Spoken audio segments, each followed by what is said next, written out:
यदि आप किसी पार्टी के गुलाम हैं, किसी नेता के गुलाम हैं या विदेशी कल्चर आपको पसंद है तो यह वीडियो बिल्कुल मत देखिए। लेकिन यदि आपको भारत से प्यार है, भारतीय संस्कृति से प्यार है, अपने बच्चों के भविष्य की चिंता है तो यह वीडियो पूरा देखिए और अपने दोस्तों को भी फॉरवर्ड करिए। फ्रांस के पास सब कुछ था, राफेल भी था, यूसीसी भी था, वर्ल्ड क्लास हाईवे था, एयरपोर्ट था, वर्ल्ड क्लास हॉस्पिटल, बढ़िया स्कूल कॉलेज, बढ़िया सड़कें, बढ़िया ट्रेन, यूएन की परमानेंट मेंबरशिप, वीटो पावर, कुछ काम नहीं आया। फ्रांस 15 दिन से जल रहा है और ना अमेरिका बचाने आया, ना रूस बचाने आया, ना चीन बचाने आया, ना भारत बचाने गया। कोई किसी को बचाने नहीं आया और राफेल भी काम नहीं आया, यूसीसी भी काम नहीं आया। इसलिए अगर आपको भारत के भविष्य की चिंता है तो तत्काल 5 कानूनों की मांग करिए। सबसे पहला, 1860 के इंडियन पिनल कोड को रद्दी की टोकरी में फेंकने की मांग करिए। 1860 का इंडियन पिनल कोड खत्म किया जाए। ये महाघटिया कानून है, इसकी वजह से न भ्रष्टाचार कम हो रहा है, न अपराध कम हो रहा है। हमें क्या करना होगा, ये अमेरिका का फेडरल पिनल कोड है, इसी की तर्ज पे एक one nation one penal code बनाना पड़ेगा। घूसखोरी, जमाखोरी, मिलावटखोरी, कालाबाजारी, नशा तस्करी, मानव तस्करी, सोना तस्करी, चंदन तस्करी, अलगाववाद, कट्टरवाद, माओवाद, नक्सलवाद, धर्मांतरण, घुसपैठ, सब के लिए एक कानून, एक ही किताब हो, एक ही कानून हो, उसी में सब chapter 1, chapter 2, chapter 3, chapter 4, chapter 5 करके सारा इसी में आ जाए। जिससे कि जब ये किताब थाने में रखी जाए तो जो कांस्टेबल हो, थानेदार हो, उसको सब पता हो कि कौन सा अपराध है, कौन सी धारा है। अभी 50 कानून चल रहे हैं, न हवलदार को पता, न थानेदार को पता, न कप्तान को पता, न एसडीएम को पता, और कई बार तो वकील को भी नहीं पता होता, जज को भी नहीं पता होता। तो पहला काम, one nation one penal code.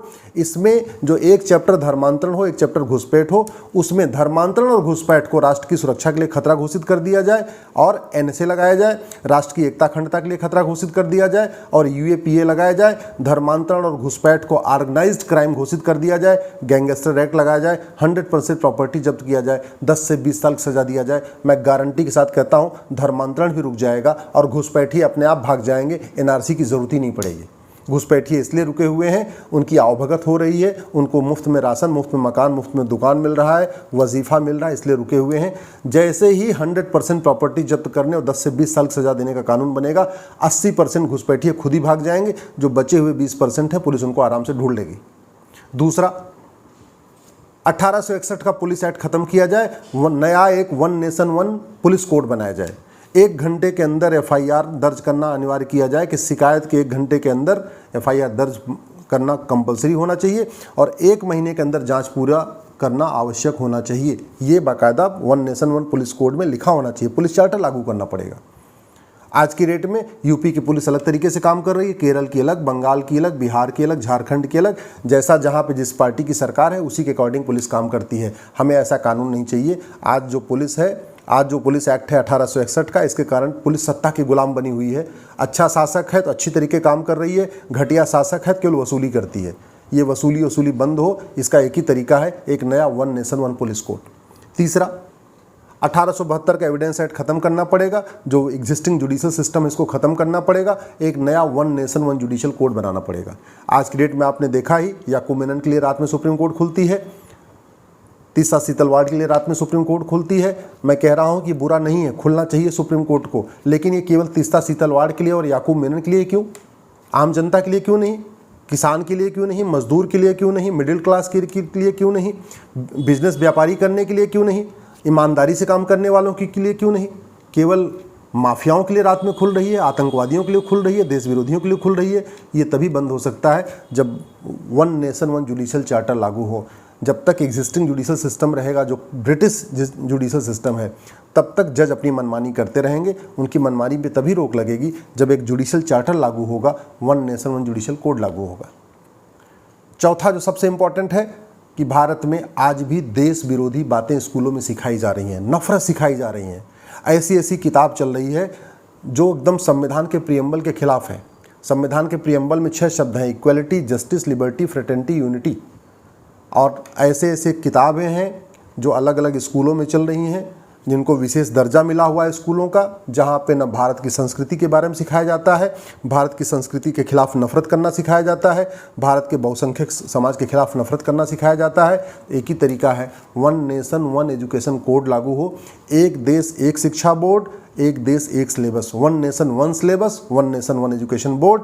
और 10वीं तक यानी 16 साल तक पूरे देश में समान शिक्षा लागू हो। जैसे केंद्रीय विद्यालय में पूरे देश में एक जैसी किताब होती है, वैसे ही one nation one education board हो।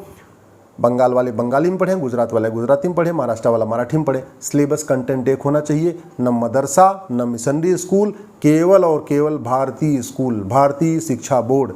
कोई न मदरसा बोर्ड, न मिशनरी बोर्ड, न सीबीएसई बोर्ड, न आईसीएसई बोर्ड, कोई बोर्ड नहीं, एक भारतीय शिक्षा बोर्ड, 10वीं तक सबके लिए समान सिलेबस।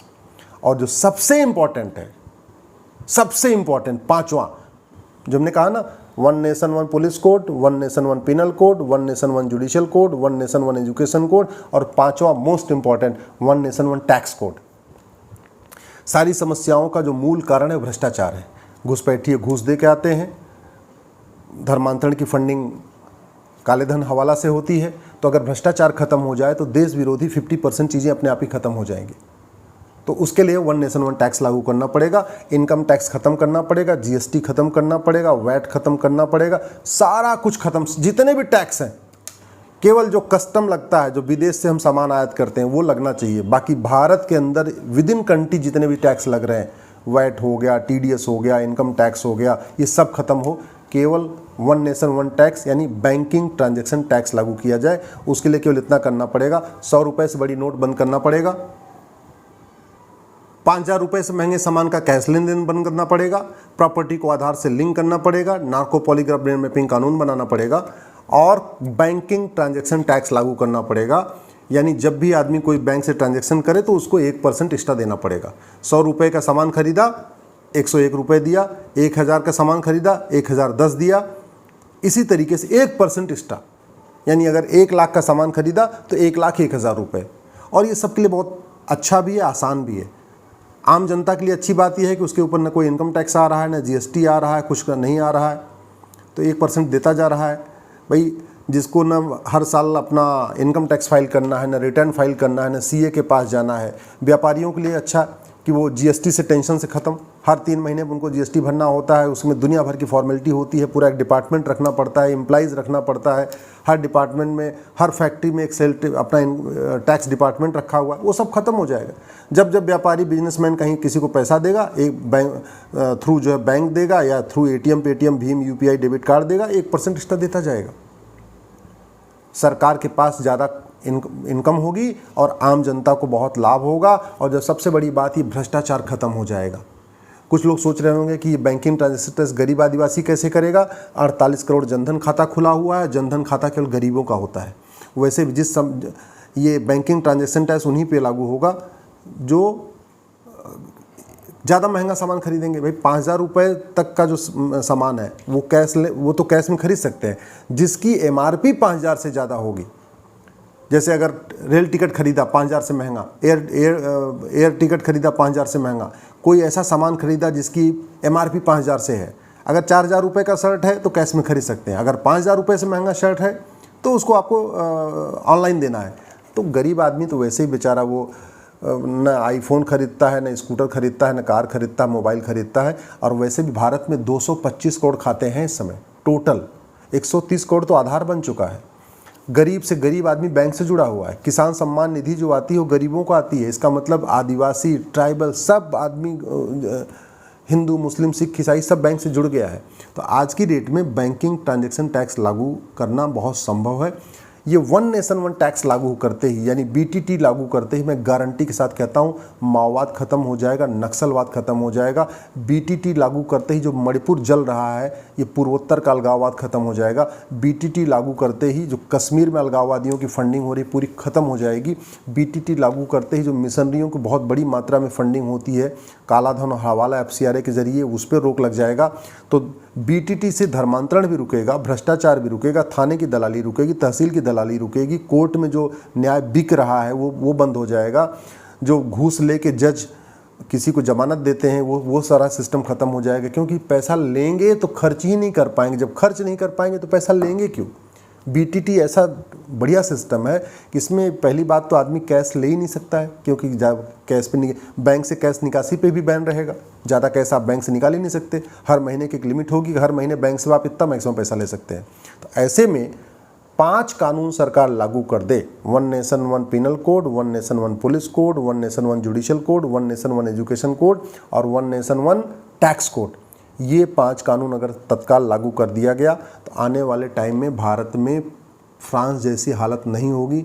नहीं तो याद रखिए, आने वाले 10 साल के बाद वैसे ही भारत जलेगा जैसे फ्रांस जल रहा है। अगर आपको मेरी बात ठीक लग रही हो, इस वीडियो को अधिक से अधिक शेयर करिएगा। अपने अपने क्षेत्र में ऐसे मामलों पे व्याख्यान आयोजित करिए, सेमिनार करिए। अगर मुझे समय मिला तो मैं भी आऊँगा।